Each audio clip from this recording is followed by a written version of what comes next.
Welcome to the Memories of a Moonbird podcast, exploring life one story at a time. Hello, friends, and welcome to Season 2 of the Memories of a Moonbird podcast. I'm still Daniel Sherrill. We have an amazing season planned for you with more stories, travel tips, and of course, interviews with some really incredible and inspiring people. So tell your friends and family to subscribe and thank them for me in advance. We're going to kick off 2020 right now with an interview with someone who's pretty darn outstanding. The truth is, you wouldn't know it if he were walking down the street right next to you.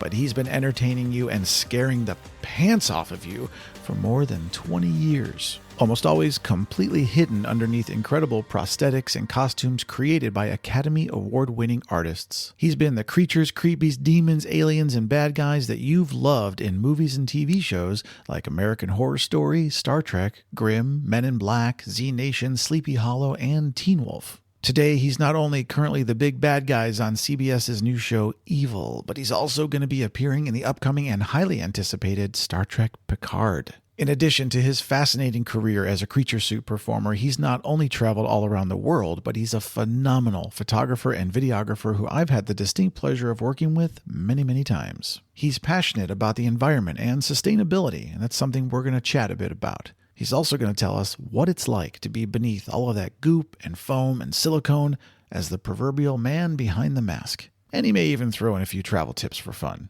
Please welcome, phoning in from set in New York City, Mr. Marti Matulis. Marty, welcome to 2020 and the show. Hey, Daniel. Thanks. Nice to be here. And thanks for phoning in from set. Yes, indeed. No worries. Technology makes everything possible. It's an incredible world we live in, so let's jump right in. Where are you from? Where am I from? Well, I guess technically I'm a California native, though I spent my formative years in the Black Hills in South Dakota from second grade through ninth grade. The rest of it's been kind of in and around California. What was that like growing up in South Dakota? It was great. At the time, being that young and going to such a drastically different part of the country, it was a little culture shocky. But looking back on it, it was one of the most amazing experiences I could have had. It kind of informed my sensibilities in a lot of areas. That's very cool. And did you travel a lot when you were growing up with your family? There were a lot of road trips. We traveled back and forth from California to Missouri, where I had grandparents, South Dakota when we moved there, in and around South Dakota. Not a lot of plane travel, mostly car trips. So did taking all these road trips as a kid inform your desire to travel as an adult, do you think? I think so. As a kid, it was probably equal parts interest in what was happening on the trip and a desire to get out of the car and away from my parents. So both were kind of pushing me to go explore on my own. So yeah, whenever we'd arrive at a place like, say Devil's Tower, I would immediately get out of the car, go play in the dirt, go run off, and kind of try to get lost a little bit. Now, do you still play in the dirt as an adult? As often as I possibly can, yes. I'm definitely a hippie at heart. I love, being in nature and scrounging for mushrooms and looking at trees. I've even hugged one. What do you like most about traveling? I think breaking out of the comfort of the daily routine. Anywhere you go, there's going to be something interesting to see and people to talk to. But the biggest benefit I've ever had is just not doing the exact same thing. We get very kind of complacent and comfortable, like getting up, making your coffee, going to work. But when you travel, it throws a lot of that out of the window. Breaks up the routine and... Absolutely. Yeah, you've got to flex some new muscles and use your brain or your iPhone brain. The iBrain. There's a lot of new things to figure out once you hit the ground in a new place. What's been something that you have found over the years to be truly rewarding for yourself about travel? He is deep in thought. Don't edit that out. Just let it ride. The most rewarding thing, I think, is just on the heels of the previous response, getting out of the routine, but having conversations with people who have had a very different life than I've had. You go to a beer garden in Berlin, and you're going to talk to 20 people who all are from different areas of the world, and they all have interesting stories, and they're not all about the exact same thing that you'll hear when you're at your local coffee shop in your local hometown. Sure, yeah. And just the overall benefit as a human of experiencing different cultures. That's one of my favorite things about travel, actually, is the breadth of human experience out there to explore and to talk to all these other fascinating human beings and realize you're just one small part of this greater, cosmic thing, this living organism of billions of people on this beautiful blue rock, Yeah. And those experiences are not always sunshine and roses. There's assholes on every corner of the planet. Sure. Yeah. But that adds to the overall enjoyment of it, is seeing the variety of people out there. You know, one Can we of the say things, assholes on your podcast? as many times as you want. It's already tagged as explicit. Asshole. Asshole. One of the things that I think is so cool about meeting all these different people, and I'd like to tell people about this, is that when you have these experiences, right, you tend to understand more and more about humanity. And so therefore, what's cool about it is I think it hones your radar quite a bit. So traveling more gives you such a greater insight into humanity that when you then meet other people in your hometown or in your city or whatever, you can pretty quickly assess kind of who they are, what they're about, and be able to decide, you know, I think I might want to talk to this person and have them in my life and get to know them or make a new friend or whatever. And you can also, you know, conversely go, I'm definitely getting the fuck away from that guy because he's trouble and I can tell a mile away. Oh, nothing can beat the people pleaser right out of you than your first international trip. The first time I went out of the country was to Hong Kong, and I was all smiles and, you know, good shiny vibes. And I found that there are a significant portion of the population around the tourist destinations that prey on that. They're looking for easy marks. They're looking to come up to a friendly face and take advantage of it. So it didn't make me bitter or guarded per se, but it certainly does, as you said, kind of hones your radar, and you kind of assess your situation with a little better eyes. Your skills as a human become, it's like you're leveling up in the video game of life. It's how I kind of like to make that analogy. Yeah. And travel is so many side missions in that video game of life. That's such a great video games are the best analogy. Let's keep using that. Let's fit it in as often as we can. So Marty, how did you first actually get into travel as an adult? Well, I'd taken a couple of trips in high school that kind of started the whole desire to do more of it. But finances were an issue as I was starting in the job world. And a friend of mine talked about courier travel. And I thought, you're a drug mule? I don't think I want to do that. But he told me about this amazing opportunity to go to Japan for a couple of weeks. And the ticket was $100 and I couldn't figure it out. So I researched it. And at the time, this was all pre 9/11, there were companies that found it much more affordable to ship their whatever computer parts, documents, in the luggage allotment of a standard airplane ticket than to ship it as cargo. So this was a pretty thriving thing back in the day where you could sign up for this courier monitoring website, kind of look at the destinations, and then see what was available. A lot of times these last minute flights would pop up, $100 round trip. Sometimes they were free. So literally, I signed up one day. The next day, I found a flight to Hong Kong, leaving the next day, and it was a $100 round trip. Wow. So I was at work when I was doing this. I called my boss. I was like, hey, boss, what do you think about me being gone for 2 weeks starting tomorrow? And he said, where are you going? I said, Hong Kong. He said, okay. So I ran home and packed a backpack full of all the wrong stuff. That was a cool boss. Yeah, he was fantastic. It was a great opportunity. So I packed a bunch of the wrong stuff into the wrong backpack, put on the wrong clothes, hopped on a plane, and had an amazing, amazing experience in a culture that was so incredibly different than my own at the time that it just kind of cemented this both fear and love of travel, because I think it should be kind of a healthy mix of both, right? You want to have an adventure. Absolutely. You shouldn't know everything ahead of time. And Hong Kong was certainly different enough that it defied my expectations and just showed me that taking things as they come and not having too many expectations was really a key aspect to satisfying travel. That's amazing. Now, do they still do this kind of service in modern day?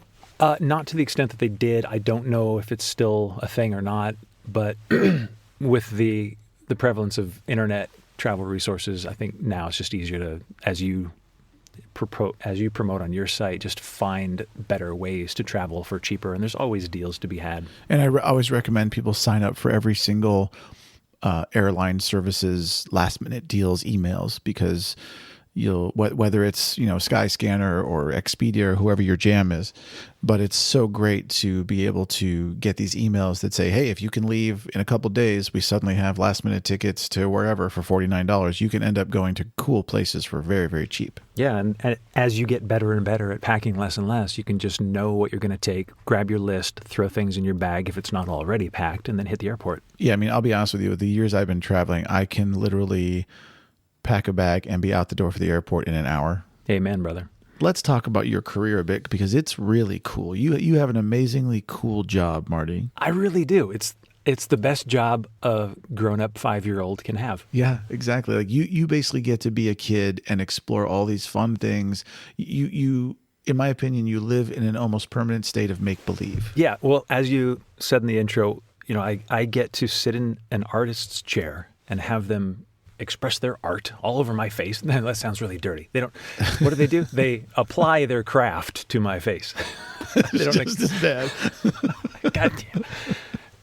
They just make a mess all over my face. And then anyway, after these talented Academy Award-winning people have crafted whatever they craft, I get to go after they have put their glue on your cheeks. It's very gooey. This took a turn I wasn't expecting, Daniel. What is the adult rating on this? NA? Well, it's explicit, so we can talk about whatever. We can talk about as much goo as we want. Okay, good. No. Let's bring it back to some real serious talk. You do work with Academy Award-winning makeup artists who, yeah, I mean the level at which these people work, they are unbelievable. They have unbelievable craftsmanship. And you get to sit there and experience this. But what's it like to be in the chair? Because a lot of people don't know how it is to actually. Can you walk them through the process of that? Yeah, well, the particular process starts well before the production when you have a cast made of your head or your hands or whatever parts they need to sculpt their alien / creature / whatever on. So you'll go in for a session there. That involves sitting and having goop put all over you to get the head cast. And this is like a gel so that the stuff doesn't stay permanently on your face, right? Yeah, it used to be kind of like a weird alginate material, and then they do plaster bandages over that. Nowadays, it's like a 2-part silicone that goes on quicker and is a lighter material and provides them a lot more detail. So then they'll make a positive of that they can sculpt their creation on, and then they'll make the molds and the parts from that. So then when you get to the production, you sit in the chair. I typically shave my head and my face so they can just start gluing right on. And then for the next couple of hours, I just sit in a chair looking into a mirror as I watch these ridiculously talented people build this creation on top of me. As a younger actor, I thought, that's really cool, but it's more of a step to do something else. And now as nearly 50-year-old kid, I adore this process. I've always loved it. And just to watch these people at such a high caliber do this art, that then I can sit there and kind of figure out how the creature is supposed to move. So as you're having this creature built on top of you and you're watching in the mirror as you're transforming into whatever, an alien or a demon or whatever, do you feel yourself in the chair as an actor start to transform into that character and have more ideas of what you're going to do? For sure. I try to come in with as many ideas as possible up front, seeing the designs, but then as it's being put on, the materials might have different thicknesses, so they might be harder to move. So if Marty, the actor, thinks that he can make a certain expression, and I practice that expression in the mirror, it might be different with the creature. I might have to put 30% more effort into my angry face or whatever happens during the scene. So that's my time to kind of figure out how I can translate myself through the makeup and make the makeup look alive and not like a rubber mask. What has been the most challenging character you've ever had to have applied? Most of the characters have their own challenges, but I think there were a couple on Sleepy Hollow. One that had basically no mouth and no eyes. So I wasn't able to really eat for the entire time I was in the makeup. I tried not drinking, but that didn't work so well after about 6 hours. So anytime you're impeded in some way of sight or sound or taste or touch or whatever, that makes things a little more challenging. Obviously, what you do has a level of thrill and excitement, and there's so much just coolness to the whole thing, But there's also, I don't know if everyone realizes, there are tough times as well. I've known you for a long time, and I've heard stories from set. There's been a couple injuries. There's times where it's freezing cold or whatever. What's it like? What's the reality of some of the harder parts of doing what you do? Well, the creature suit thing is definitely prone towards those extremes. I'm not a stunt man. I'm not going to do stunts, but it is expected that I can bring a physicality to the creatures. So that would involve whatever I can do. Crawl around on the ground, crawl through the muck, have a sword fight.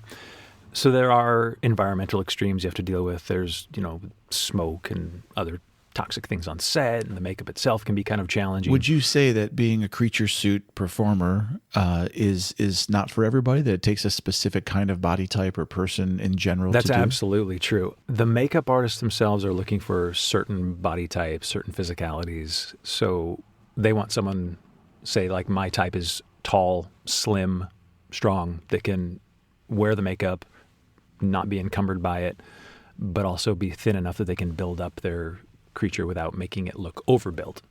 Or they want someone just huge and strong to wear these 200-pound monster suits, or someone very like tiny and flexible. Yeah, so they're definitely looking for specifics that will help them bring the creature to life. And how long is the process from the moment they call you and go, Marty, we have a new creature on Star Trek and we want you to come in and play whatever, a Romulan, from the moment they cast you and then they have to call you back again after the cast is done being built, and then the moment that you're in the chair, how long is that whole process usually? Well, with this kind of acting, this creature suit performance, typically now, since I know so many of these people and there are so many copies of my head around and people have some working experience with me, I'll typically get an email or a text from one of these guys and they'll say, hey, Marty, I've got this character and it's going to shoot such and such. So there's like the initial contact. And then there might be a head casting or body part casting so they can start doing a sculpt. And then there's some back and forth with agent and casting at that point to make sure I'm the right fit. And then a couple months later, probably go to the initial meeting on set to do camera tests, movement tests, makeup tests with the elements of the creature suit that are built at that time. So yeah, I think with Evil it was about 3 months between that initial text and the pilot, which is still pretty fast. What's your favorite part of that whole process? All of it. That's a tricky question because each individual part of this is kind of, I don't even know how to say it. It's not a negative, but it's hot. It's sweaty. You've got stuff glued onto your face with surgical adhesive that might be uncomfortable or it might be bending your nose the wrong way. And, you might be in a suit that's poking you in the wrong direction. And then you have to sit there at the end of the day for another 2 hours after everybody's gone home to have it removed with rubbing alcohol. It's horrible.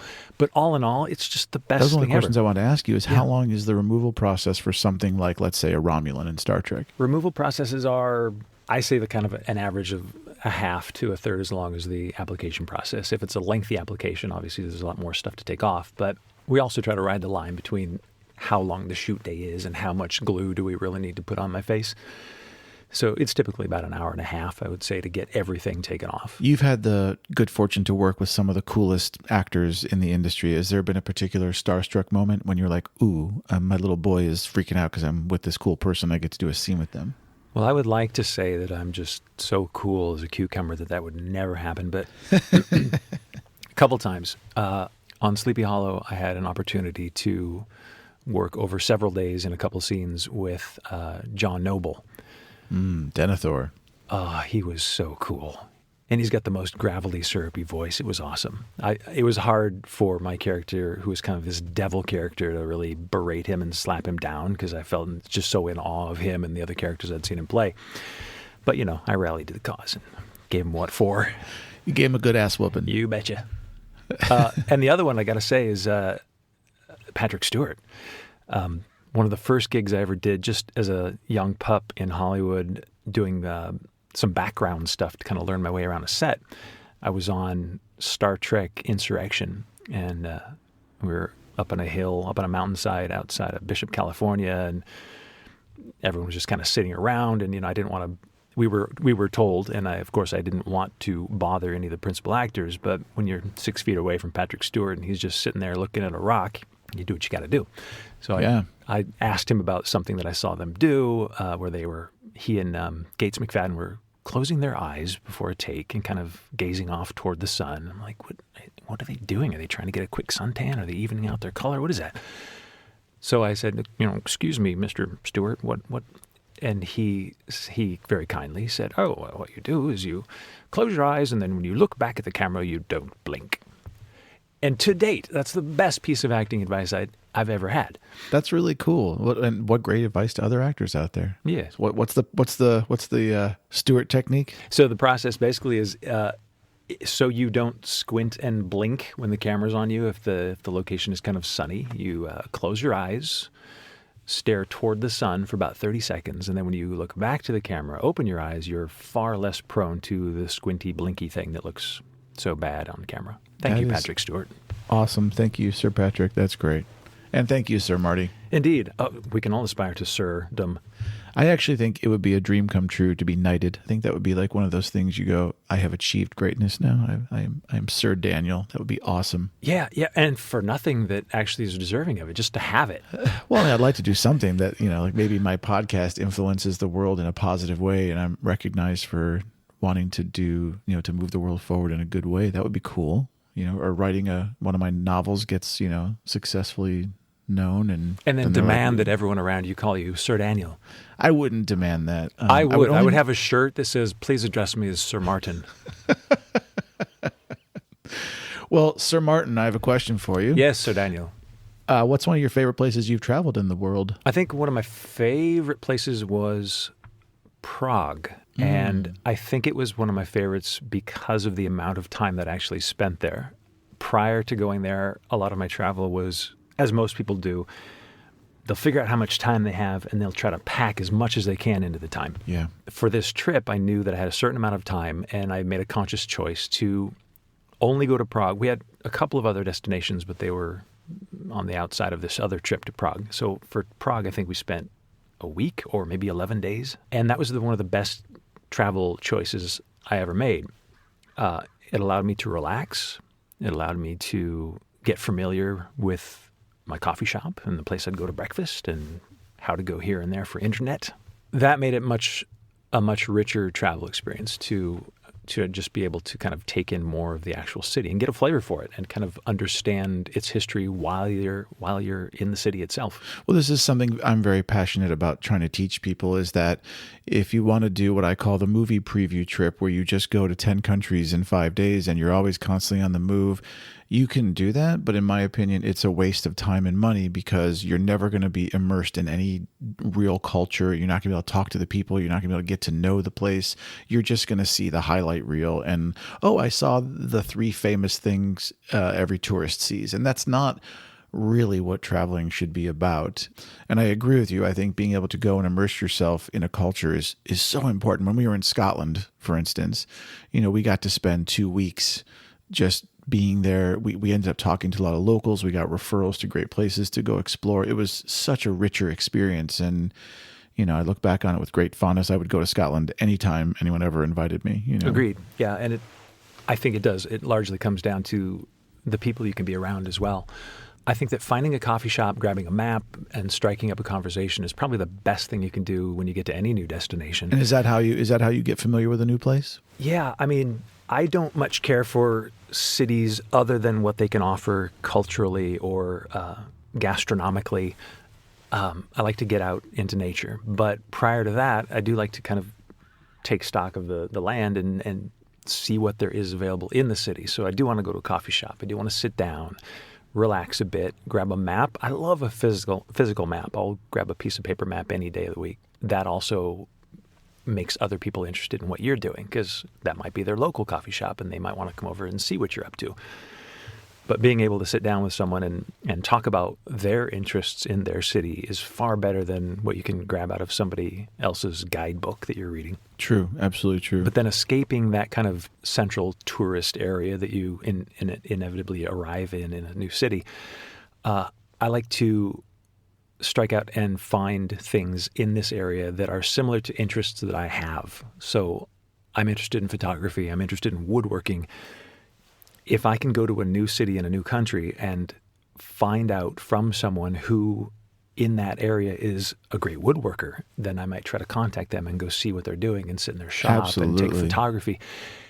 It seats you into that particular culture in a way that you're not going to do if you just hit the highlights in your guidebook. Yeah, I mean, Jolene actually talks a lot about this with friends when she's telling them, she's like, look, she's really into animals and nature and stuff, right? So she always tries to find unique animal experiences wherever we go.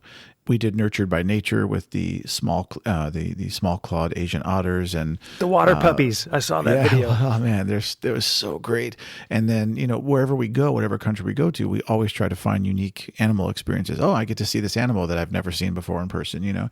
Those are the things that make trips truly epic and worthwhile. Absolutely. I agree 100%. I think that that's something that when you're young, in addition to over traveling, packing too much into your schedule, you do want to hit the highlights. You do want to go to the Louvre if you're in Paris. You want to hit the pyramids when you're in Egypt.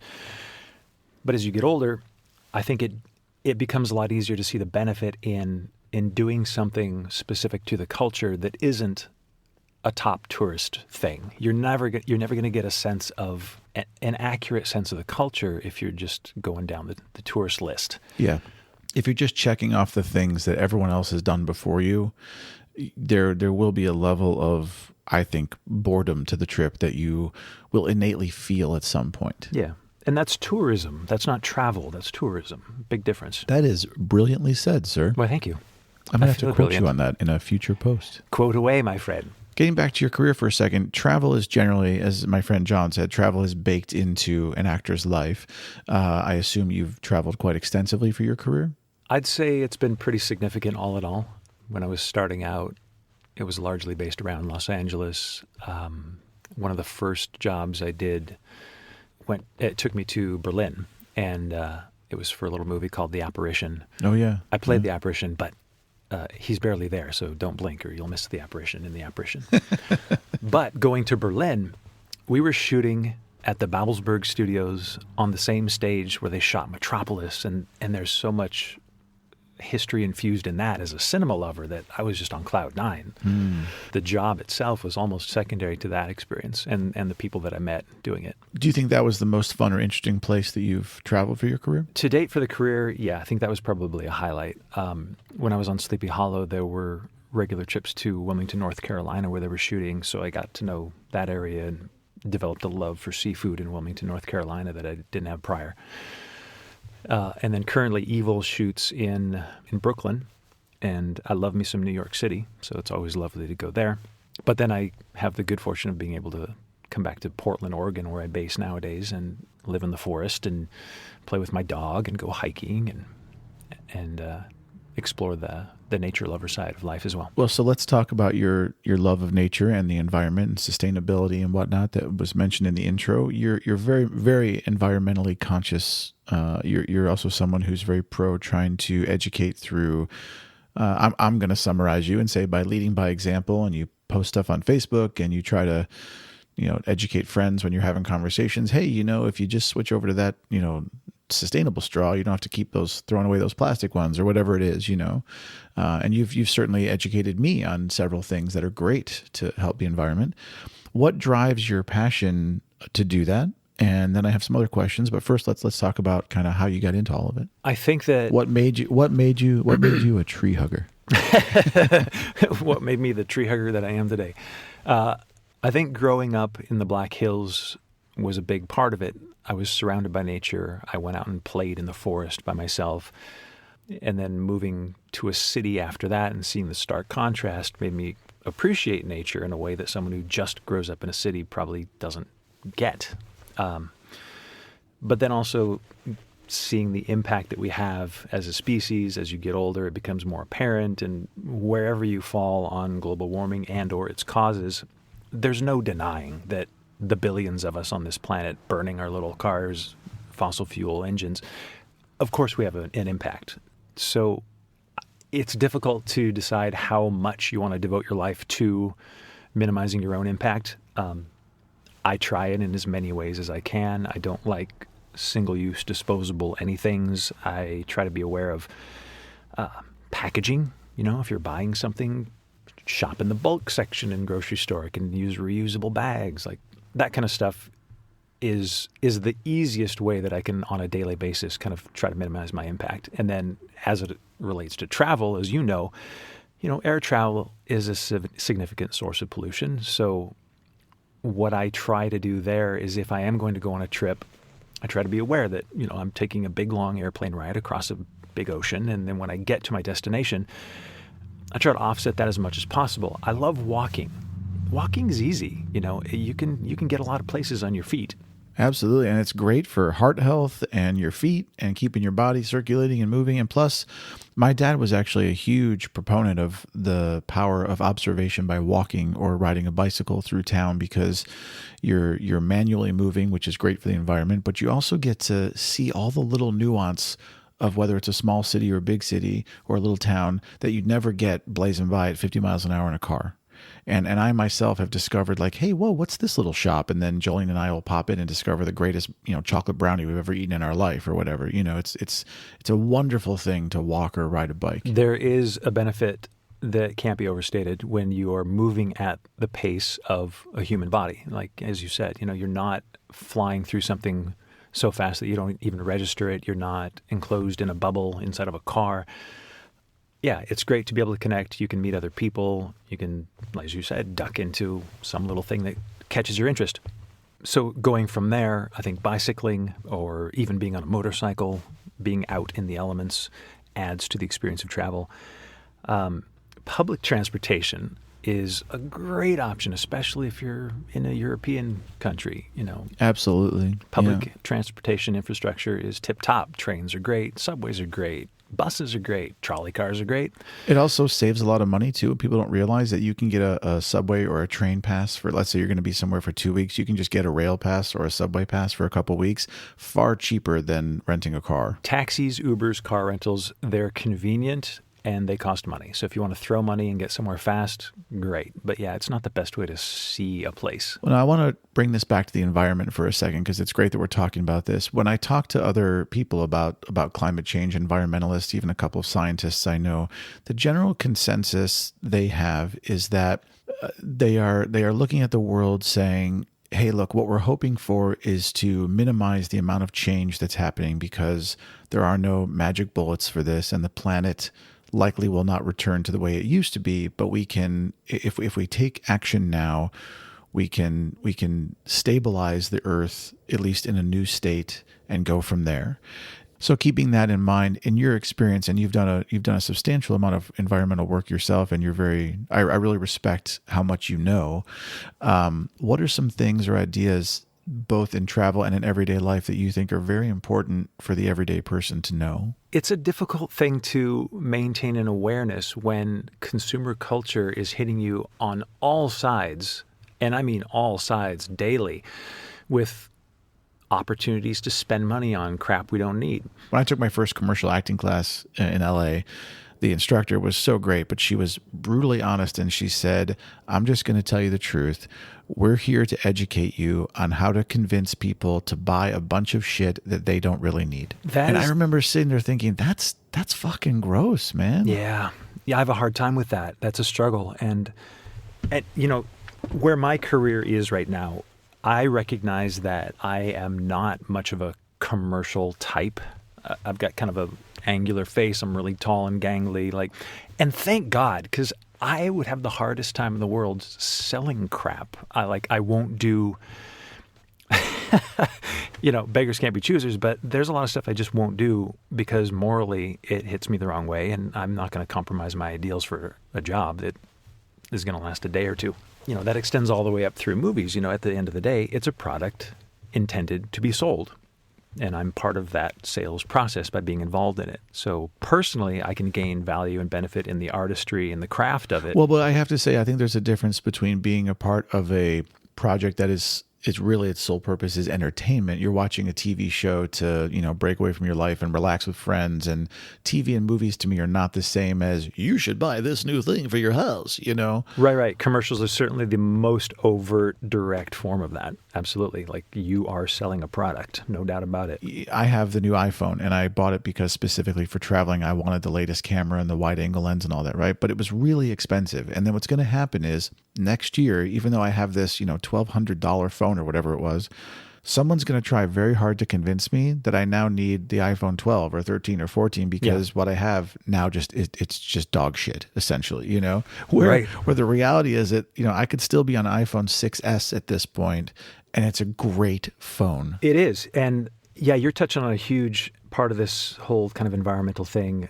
that it drives me nuts. We're in such a disposable consumer culture. Like in my mind, I still want to live in the era where you can take your VCR down to the VCR repair guy and he'll fix it right up for you. And then you can watch videos that won't have screwy tracking for at least another 5 years. Yeah. I think that if there is any hope in the consumer culture kind of pulling out of this nosedive, it's using your power as a consumer to demand better quality products by not buying cheap-ass shit just because it's cheap-ass shit. Well, and what happened, like, let's look at Apple for a minute. I love their products. I really do. I'm a big supporter of Apple, but it used to be you buy a Mac Pro or an iMac or a laptop, and you could upgrade the components. You could put a new hard drive in as solid state. Now you buy everything. It's all hardwired. They give you very little choice, and they want you to buy a new machine now every few years. And to be honest with you, I think that is fucking bullshit. And it's the one thing that makes me really angry at Apple, because it's like, hey, dude, I get that you want to make your $38 billion every quarter, but come on, how about 24-hour tech support, and how about making machines that are upgradable so I can have a computer for 10 years like I used to, and I can just put new components in when the components get upgraded. And if that's the case, just become a component manufacturer as well. Start making, start offering Apple hard drives that are upgradable, instead of just from a tech geek side. Like I used to love tearing into, I think my first Apple was an Apple LC, and now I'm up to whatever the latest PowerBook is from 2013, but it's still going along strong because I can get inside of it and make it the way I want or upgrade it to my own specifications. But to have that taken away from you is kind of unconscionable. Now, new people who come into this as younger humans aren't going to recognize the difference, and they're going to be like, oh, well, this is what's available, so I'm just going to buy it. They don't know what they're losing, and we are losing something by not being able to, as you said, kind of upgrade / repair your stuff. All of these companies are taking away our control bit by bit by bit, and they're doing it so slowly that most people are not noticing, and they're actually excited about it. They don't realize, like you said, how many options they don't have anymore. Right. Well, yes. So that is a tragic aspect of consumer culture that I feel I'm going to go ahead and just use the judgment of it should be reversed, and it's only in the hands of the consumers to do this. We are accepting what's being given to us. So if we really want to exert some power for whatever reason, just to have better stuff and or to lessen our impact on the environment by choosing, better quality things, we just have to make our voices heard, because that is what drives the economy.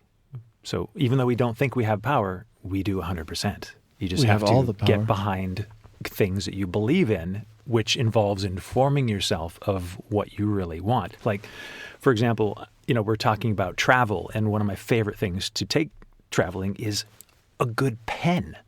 Of all things, like a good pen, no matter where you are. You need a good pen, filling out your forms on the plane, taking notes.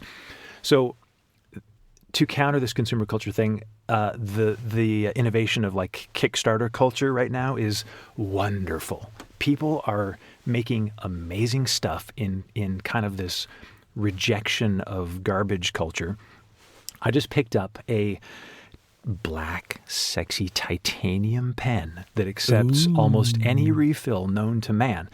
So now I feel like I can just buy refills when I need them. I don't need to buy a bunch of plastic pens that are garbage. And then this pen goes with me. It's like my pen, and it's going to last forever. And I could even pass it along to someone else when I'm done with it.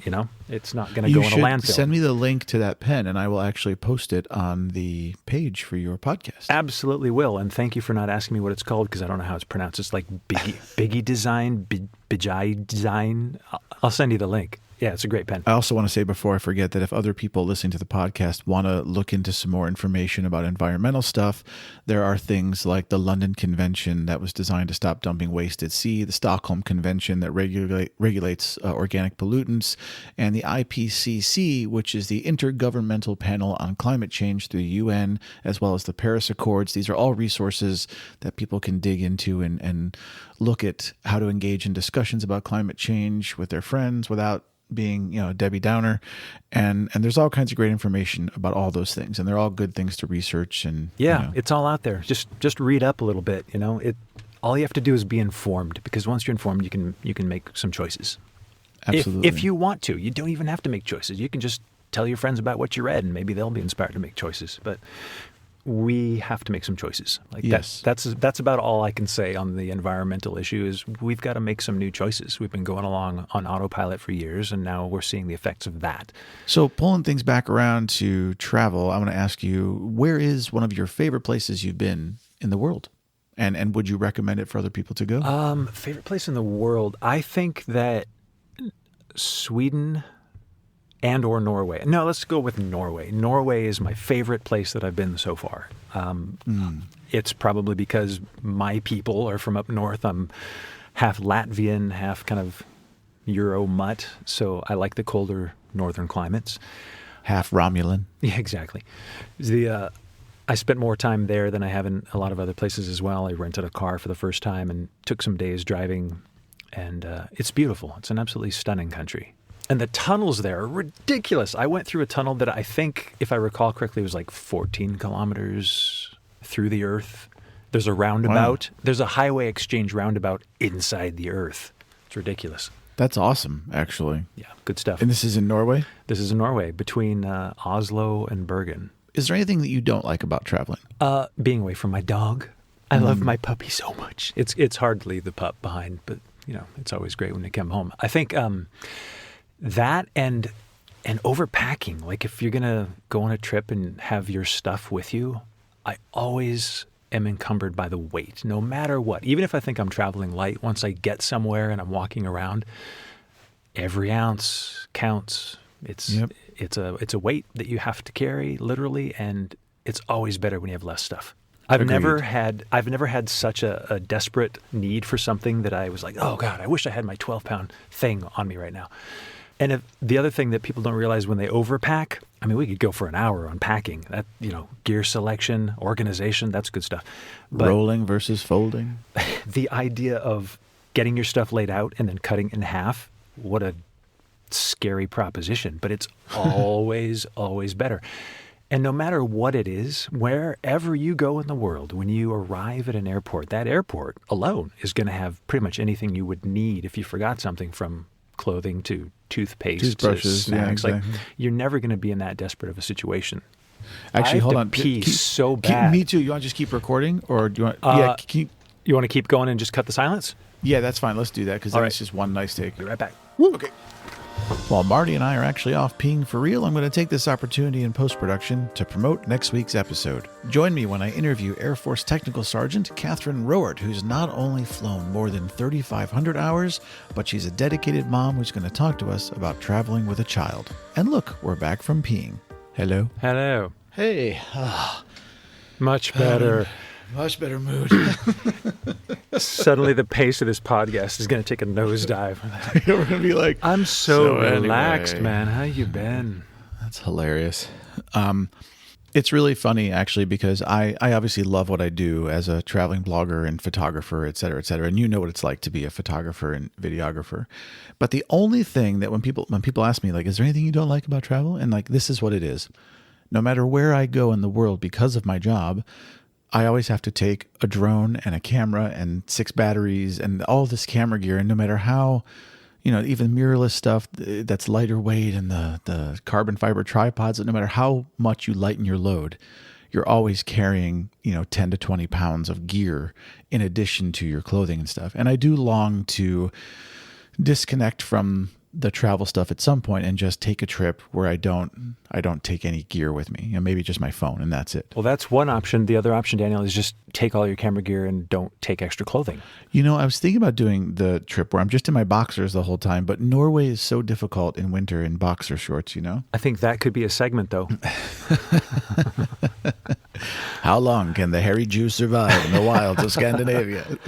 I'm debating that right now. Like literally, as we're recording this, I'm looking over at a case with lighting gear, my backpack that's going to be full of camera gear, and I'm thinking how little of an amount of space can I devote to personal gear like underwear and toothbrush stuff. Yeah, and it sucks too, because you think to yourself, you know what? I think I'm only going to bring 2 camera batteries, and I'll just charge on the fly. You and then never charge on the fly. It never works. And then you're on a day where you're shooting something and you're like, oh my God, this is so beautiful. And you end up taking a million photographs, and then the red light starts to flash and you're like, shit, I'm totally out of battery power. Yeah. It's always the wrong choice, which is really illustrative that, there's never a right choice. You can only do what you think is going to be right for the time, plan as well as you can, and then just deal with what happens. So speaking of which, I want to tell a funny story for the listeners out there, actually. Marty and I got to work together in Portugal about 6 years ago, and we were shooting the International Gourmet Food Festival, which was an incredible experience. And he's an amazing photographer and videographer, and so we got to work together with a couple of other friends, and we're doing this job, and we're at this racetrack shooting a go-kart event. I love that day. That was so fun. It was great for everybody but Daniel, because I'm the one filming while these guys are in the go-karts. And I was like, no, look, you guys go have fun. I'll sit this one out. I'll be the one to record. So I'm the camera jockey, I'm doing my thing. And one of the go-karts goes by right as I'm changing a lens, and poof, just blows a bunch of shit right into my camera. And I then had to run around for an hour trying to find a way to clean my sensor because it had grease and all this other stuff on it. And the truth is, I never recovered, and the camera didn't get cleaned. I couldn't get it to work. So thankfully, Marty had his camera, and I quickly flagged him down, and he pulled over. And I was like, "Where's your camera? I got grease on my sensor." And so anyway, Marty saved the day, and I got to shoot the event with his camera.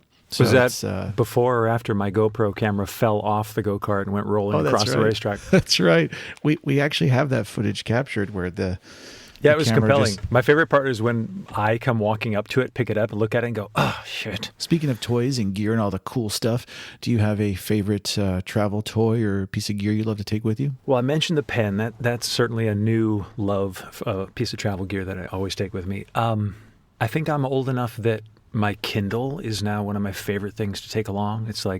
It's just old school enough to not really attract attention, but I can carry however many 100 books, and it's light enough to justify its place in my bag. But above anything else, earplugs, man. Earplugs. Yeah, definitely. And I gotta say, I just found it's a Swedish-made earplug called Happy Ears. I'm just gonna shout them out. They're not sponsoring me. They can if they want to, but Happy Ears, they're amazing, Daniel. You need to pick these up. They come in a few different sizes. You can get a grab bag of their sizes to see what works best for you. And they're a silicone-based earplug that has even attenuation across the frequency range, so it doesn't make things sound muddled. It just drops the overall decibel of everything.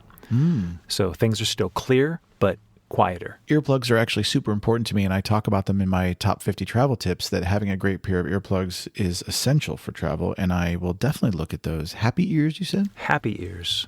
Has the majority of your travel in your life been by yourself or with other people? I think it's a fairly even split, though I know that in my heart of hearts, I prefer traveling by myself. Now, why is it? Are you just kind of a nomad? I'm a bit of a misanthrope at heart. No, I love people, but I find that probably because I'm an only child, and probably because I am very definitely an introvert, I have a difficult time sharing every decision made from the moment you wake up till the moment you go to bed with other people. And so that part of travel with other people is a little difficult for me sometimes. I mean, it can be great if you have someone that you just really jibe with. It can be the best way to travel. Mm-hmm. That's oftentimes difficult if you're traveling with friends or acquaintances. I think that if you travel with other people, and you can probably attest to this, you have to plan for downtime, alone time, and Absolutely. Also have some kind of a ripcord, like, I can't deal with this anymore. We need to go our separate ways.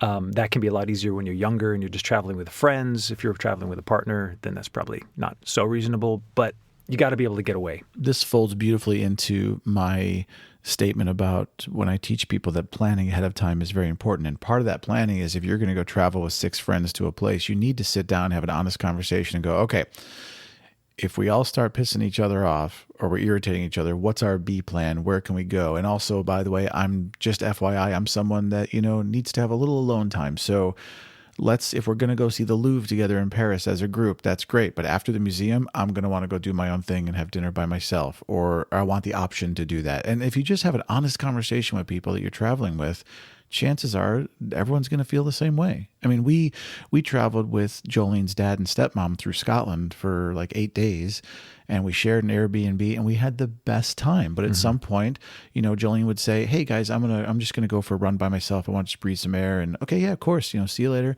And I'd go off and do some stuff on the computer and do some editing. And you just, you know, and if y'all care for each other and love each other, then you understand and have that honest conversation. It's not difficult, you know. Yeah, it's a reasonable and mature way to approach travel planning. Is there somewhere you haven't traveled that you really desperately want to get to? Oh, everywhere I haven't traveled to is somewhere I want to go. I think Agreed. Yeah, right. New Zealand is probably tops on my list, and no thanks to you and your amazing trip that you've documented very well. You're very welcome. Yeah, that's a place. Again, kind of as the nature lover in me, it seems like definitely a top bucket list destination. The Scandinavian countries have a huge appeal to me.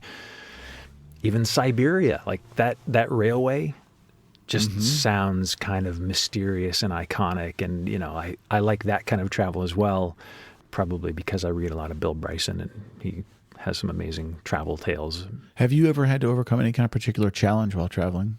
Food choices are probably my biggest challenge while traveling. I've got a sensitive stomach and a couple of allergies to deal with. So depending on where I am, I have to be pretty rigorous about finding out if the translation is precise, if people really know whether or not there's dairy in a certain thing. Yeah, I'm one of those. I can't do a lot of dairy. But I will say that it's also, you know, travel is a huge opportunity to expand your horizons, even gastronomically. And I broke a 10-year vegetarian stint happily in Barcelona with some jamón ibérico.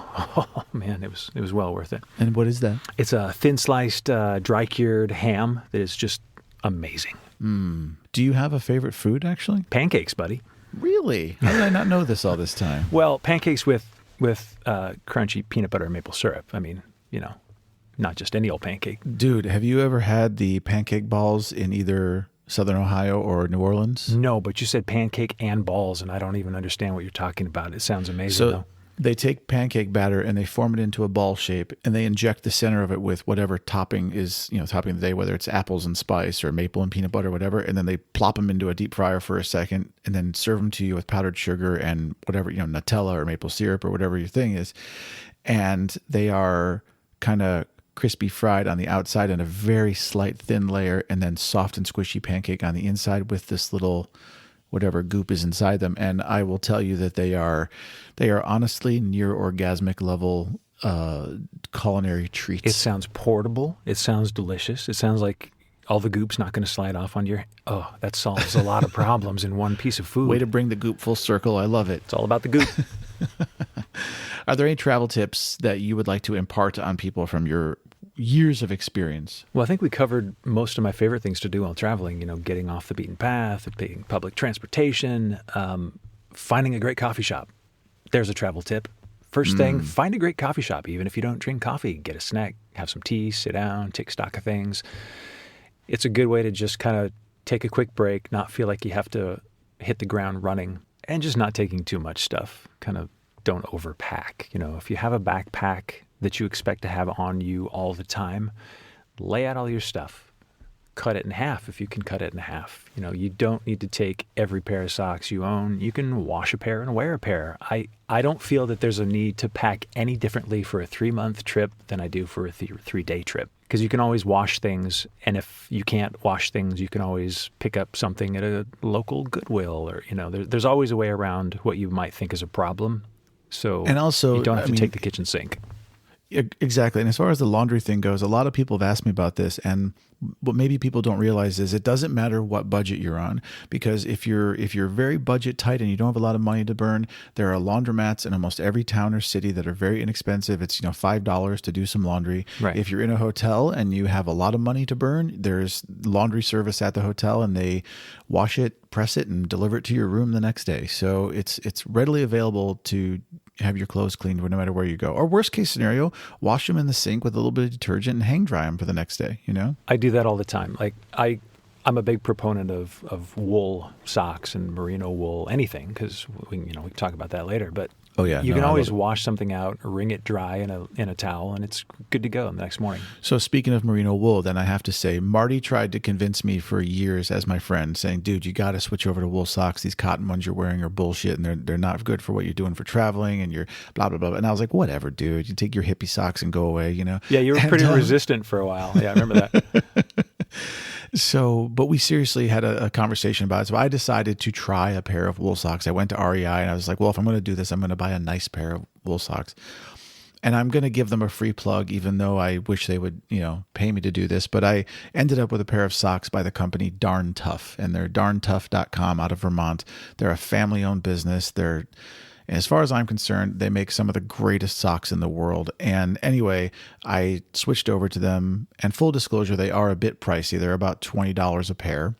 For a lot of people, that's like, whoo. However, my Darn Tough socks have a lifetime warranty, and I've had them now for years and years and years, and I have never had to buy another pair of socks because they're so freaking awesome. And I now have multiple pairs at different thicknesses for different climates. And I will tell you that Marty is 100% correct that merino wool socks are the shit. And you should absolutely invest in them because they're great for hot weather, cold weather. It doesn't matter. They're amazing and they're so comfortable. And my feet, thank you, sir. Yes, indeed, my friend. Yes. They, as you said, they regulate temperature. They're great in hot weather because they allow your feet to breathe, but they insulate in cold weather. And when your feet get wet, they don't lose their insulation like synthetics do. But best of all, beating all of that, wool doesn't stink. Yes. I've had some like Polypro socks for hiking. They were supposed to be high tech. They smelled like death in the tent. They were horrible. But, and I've tested this theory myself. You can wear... # death in the tent. You can wear wool stuff for days on end and give it a good shakeout, and it just doesn't stink. So depending on your bathing habits, they can save you in a pinch. No, for real. When we were in Scotland, I wore the same pair of socks 4 days in a row and was like, oh, I'll just give them a quick rinse, But they were fine. I mean, it's great. It's awesome. Yeah. Can we go to your Whoopi question now? Because this is it. Yeah, absolutely. So I like to ask every interviewer, what's their Whoopi? What's your security blanket item you would take with you when you're traveling, no matter what? Thin weight, merino wool, long underwear, tops and bottoms. Boom. So you can travel in them. It gives you a nice little extra layer of warmth when you're on the airplane, which is inevitably cold or too hot. It'll regulate your temperature. You can sleep in them like PJs. You can wear them under your clothes. You can just wake up in the morning and throw your clothes on top of them. Don't have to change your long undies.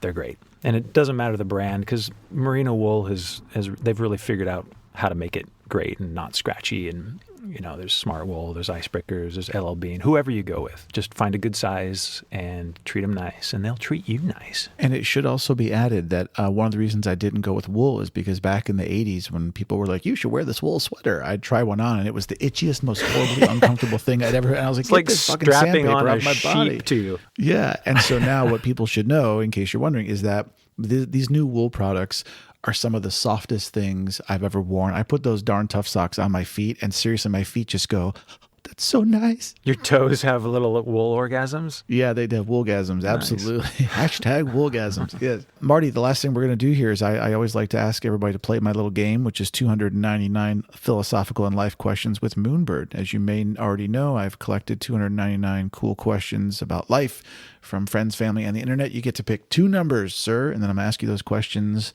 What are your 2 numbers? Yeah, I will, but I have to ask you a question. What happens when you run out of questions? Well, I mean, some people have actually asked the same number, which is fine, but different people give different answers, so the questions are good. Okay, so... And can you ever really run out of questions in life? I could probably come up with 2,999 questions. That's true, as long as it's just a framework and you're not like holding strong to like, oh, no, Marty, you can't... I'm sorry, 249 is taken. No. If everyone asks the same number, that's fine. Still, because, different people, different strokes, different folks. All right, I'm ready, buddy. All right, 2 numbers, go. 250. Okay. And 25. Do you want them in numerical order or no? Which I think the podcaster's choice. We'll just go in the order you said them. So 250. Yeah. I'm excited. I'm really excited. This question makes me feel like a therapist. You ready? I'm ready for it. I'm reclined. My feet are up. 250. How are you really? That's the question. I feel great. I'm sure you're going to edit it out, but I've taken a couple of pee breaks during this podcast. I've had some coffee. Clearly, I've had some coffee. I'm buzzing pretty fast right now. But I feel great. Thanks for asking. You're very, very welcome. What was the other one? 24, 25? 25. Yeah, I'm keeping the theme alive. 25. Oh, wow. Okay. This is very interesting, Marty. How do you feel about sharing your password with your partner? Are we starting a new podcast now? Because I've got hours of data to relate on this one. I feel that sharing your password with your partner should be a reasonable backup plan tactic. But in my personal experience, I cannot recommend it. Why are we giggling? Who knows? We'll just let the listeners wonder. I'm just saying sometimes, you make sure you vet your partner before you start handing out passwords. Not everybody's password worthy. I do just have to say that to put it out there, I think in a healthy long-term commitment with the right person, there is absolutely zero worry about sharing your password. I happily let Jolene know how to access my stuff in case there's an emergency and whatnot. So, but I do think a bit of caution would be in order until you know fully the depth and breadth of that relationship. Maybe, better safe than sorry. Right, Marty? Who knew question 5 was going to be fraught with so much peril? 25. Who Wait, knew? did you say question 5 or 25? Because if you said 5, I read you the wrong question. No, 25. Do I need to redo? Okay. No, it's fine. How about I read you 5 anyway, just for fun? What 5? What's your favorite word? Soup. Really? Yeah, well, maybe. I mean, that's the first thing that popped to mind. Soup. Say it. Soup. It's just kind of a round. No, you know what? Honestly, that's the first one that popped to mind. My longtime favorite word is pudding. Oh, pudding. Because it's even better than soup, but it sounds like pudding. It's smooth, kind of creamy. Pudding. It does. And who doesn't, when you say the word pudding, who doesn't smile and think of like yummy chocolate pudding or whatever, butterscotch or You nailed it, buddy. Butterscotch is my fave. I love it. Well, Marty, to bring things full circle, let's tell the listeners out there where they can find you on television. I'm currently on CBS's Evil. I'm playing a lovely character named George, and then I'm not sure when your podcast airs, but I might be playing something else kind of devilish. You will be airing, most likely, this will probably be airing in the beginning of 2020 at some point. Then I think you'll have seen it. All right. Thank you so much for calling in remotely. I appreciate you taking the time. I know you're a busy man. No worries. Thank you, Daniel. Love your face. Love you too, buddy. And we'll see you soon in person and on TV. I have no follow-up to that. All right, cool. I'm going to stop recording. All righty. Talk soon. Travel safe. Have a great day. If you'd like some more Moonbird in your life, and hey, who wouldn't? Head on over to memoriesofamoonbird.com or visit me on social media @memoriesofamoonbird.